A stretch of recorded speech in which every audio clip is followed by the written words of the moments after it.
আমরা আজকে অফিস থেকে আমাদের এই শুভযাত্রা শুরু করছি। আল্লাহ আপনি আমাদেরকে কবুল করুন, আমরা দিনের পথে আমাদের সবাইকে কবুল করুন, আমাদেরকে অত্যন্ত ধৈর্যের সাথে আমাদের এই সমস্ত মোকাবিলা করার জন্য তৌফিক দান করুন।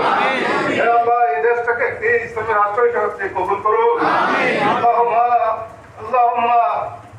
اللهم رب ارحمهما كما ربياني صغيرا رب ارحمهما كما ربياني صغيرا سبحان ربك رب العزة عما يصفون وسلام على المرسلين الحمد لله رب العالمين.